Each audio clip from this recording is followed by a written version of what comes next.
Hey guys, Houday TB here again. Back with another $25 penny roll hunt. And you won't believe this story that I'm about to tell you. But let's just say all of these right here are wheat pennies. And these are just a few of the finds from the $25 box hunt. So, yeah, pretty, pretty amazing story that I'm about to say. So there I was, guys. I went to the bank, asked for a $25 box of pennies, and that's what I got. I got a $25 box of pennies, but it was opened. So when I opened it up, I looked at the top, and there was about 20 rolls that were bank wrapped and about 30 rolls that were customer wrapped. So being the optimistic person I was, I went home, started searching through them, and then got about halfway through and wasn't finding anything. Uh, Going through all of the bank wrapped rolls. Um, Got down to about the last 25 rolls or so. And my son says, "Hey, Dad, let me grab 5 rolls of those from you um, so I can search through a couple of them." So I gave him 5 of the rolls, and he found 50 wheat pennies in one customer wrapped roll. And yeah, that's pretty amazing. That's never happened before to me.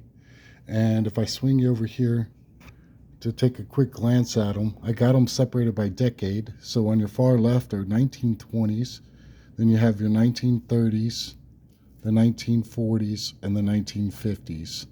These 1920 coins right here, 1927 through 1929, with D and S mint marks. Extremely tough to find when I'm coin roll hunting, but him to find 50 in one roll was phenomenal. So I'm thinking that those were separated out by the person that turned them in, and they put them all into one roll for him to find. It was pretty amazing. Um, and then myself, out of the other 49 rolls, I found a total of two wheat pennies, a 1950 and a 1956 D. Pretty common dates, but still, I thought that was an awesome story to tell.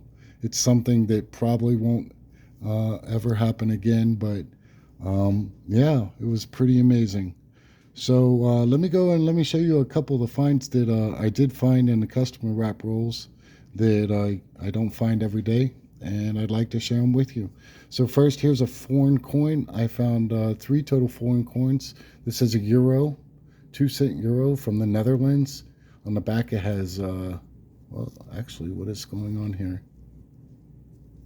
What is that? Hold on. I didn't realize that. I'm looking at the seam right here.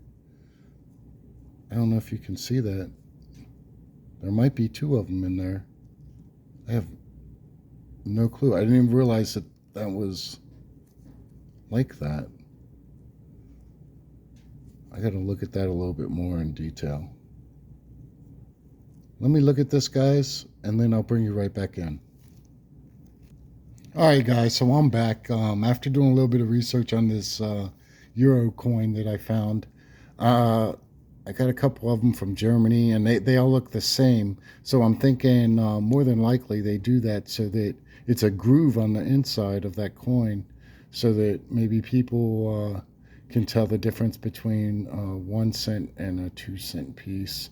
That'd be my best guess, but all of them, all the 2 cent pieces have that groove in the middle of it. I've never realized that. But anyways, found that along with 2 Canadian coins.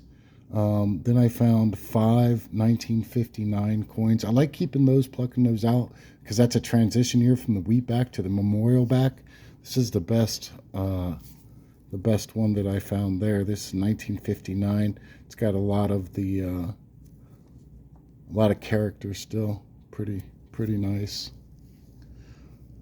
Um, like I found a 2014 dime. It's got some character as well. And I found 2 2009 um, Abraham Lincoln birth years. This one, I always check the thumb right there for the DDR. Neither one of them have the DDR in this case, but that's all right. Always also take your 2009 to make sure you weigh them.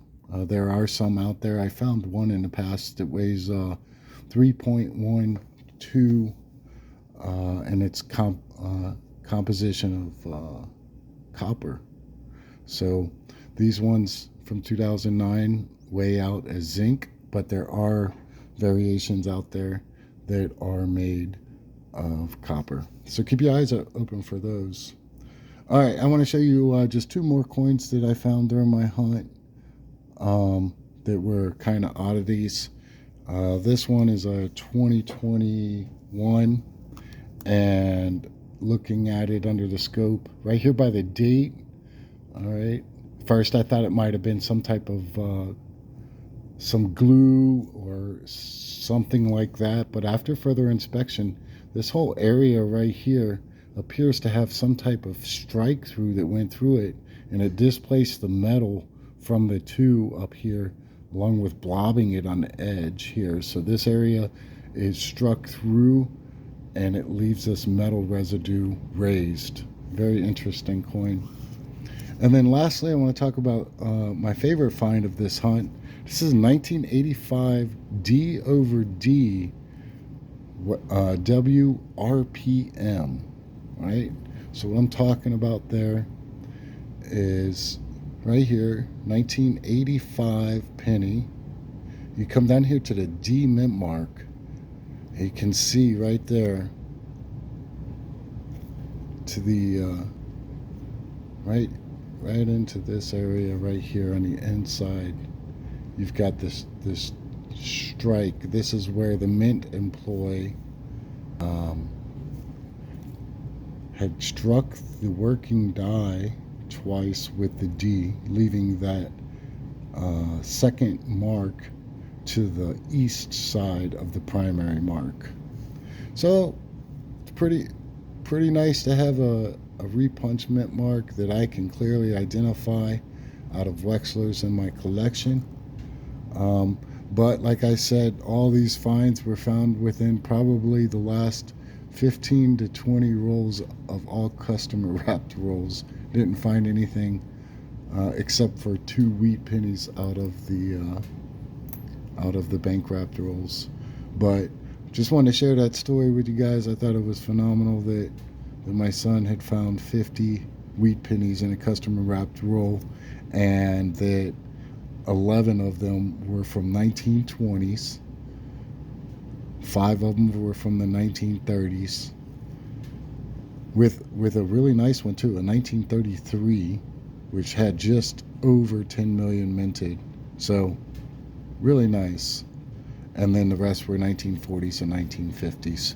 But all right, guys, thanks for taking the time to look at this video with me.